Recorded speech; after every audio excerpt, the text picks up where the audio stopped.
Hi viewers, అందరికీ నమస్కారం. ఈ ఫోటో చూడండి. గత 2 రోజులుగా దేశవ్యాప్తంగా సోషల్ మీడియాలో బాగా వైరల్ అవుతుంది.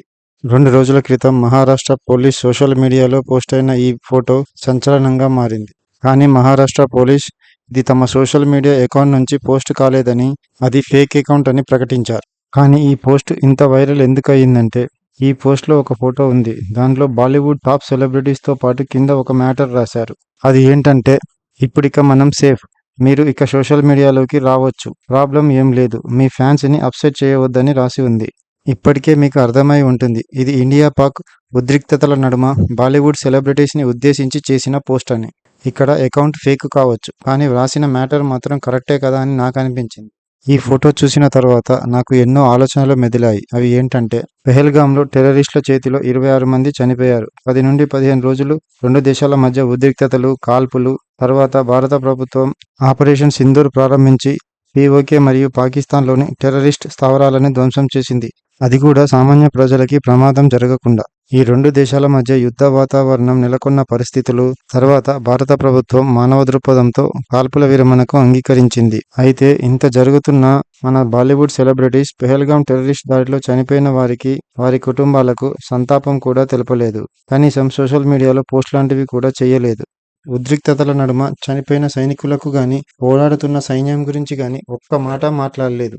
ఇది చాలా ఆశ్చర్యాన్ని కలిగించింది. అంత పెద్ద సెలబ్రిటీస్ అయి దేశం పట్ల, సైన్యం పట్ల, దేశ ప్రజల పట్ల వారి అభిప్రాయం ఏంటి అనేది అర్థం కావడం లేదు. ఇటు పాకిస్తాన్ నాయకులు, సెలబ్రిటీస్, యాక్టర్స్, అది కూడా మన ఇండియా మూవీలో నటించిన యాక్టర్స్ మన దేశాన్ని తప్పు పడుతూ, మనకు వ్యతిరేకంగా మాట్లాడుతూ పోస్టులు పెడుతున్నారు. కానీ మన సెలబ్రిటీస్ మాత్రం మన దేశానికి, సైన్యానికి, చనిపోయిన వారి కుటుంబాలకు సపోర్టుగా ఒక్క మాట కూడా నోరు విప్పలేదు. నాకేమనిపిస్తుందంటే, దేశం పట్ల, సైన్యం పట్ల, దేశ ప్రజల పట్ల ప్రేమ, అభిమానం లేని ఇలాంటి వారిన మనం ఇన్నాళ్ళు గొప్పవారిగా చూసింది. వీళ్ళ పుట్టినరోజుల నాడు మనం సంబరాలు చేసుకోవడం, పోస్టులు పెట్టడం, ఇలాంటి వాళ్ళని చూడడానికి వాళ్ళ ఇంటి ముందు కాపలా కాసే వాళ్ళం. వీళ్ళనా మనం ఆదర్శంగా తీసుకునేది? వీళ్ళనా మనం ఫంక్షన్లకు అతిథులుగా పిలిచేది? ఇలాంటి వారికా మనం అవార్డులు, డాక్టరేట్లు ఇచ్చింది? మరీ ముఖ్యంగా ఇలాంటి వారి కోసం మనం వందలు పెట్టి సినిమాలు చూసేది. ఇవన్నీ తలుచుకుంటే నాకైతే చాలా విచారంగా, షేమ్ఫుల్గా అనిపిస్తుంది. ఇవన్నీ దేశం కోసం, ప్రజల కోసం, తమ కుటుంబాలకు దూరంగా ప్రాణాలకు తెగించి రోజుల తరబడి మనకు రక్షణ కల్పించిన వారి కోసం ఎప్పుడైనా చేశామా? దేశ భద్రతకు, ప్రజల భద్రతకు సైన్యం వాళ్ళు విధులు నిర్వహిస్తూ ఉంటే, సెలబ్రిటీ లైఫ్ ఎంజాయ్ చేస్తున్న వీళ్ళు కనీసం వారికి మద్దతుగా నిలవకపోవడం చాలా విచారకరం. అసలేంటి ఈ విపరీత బుద్ధి? దేశంలో ఏం జరుగుతుంది? దేశం కోసం ఆలోచించలేనంత, దేశం కోసం మాట్లాడలేనంత బిజీగా ఉన్నారా వీరు? ఇలాంటి వాళ్ళ గురించి ఆలోచిస్తేనే ఎలానో ఉంది నాకు. మరి మీకు? ఇక నుండైనా వీళ్ళని మనం చూసే విధానంలో మార్పు రావాలని కోరుకుంటున్నాను. ఇప్పుడు అందరూ బైకాట్ టర్కీ, అజర్బైజాన్ అని అంటున్నారు. ఇలా బయట వారిని బైకాట్ చేస్తే సరిపోదు. దేశంలోని ఇలాంటి వారిని కూడా బైకాట్ చేయాలి.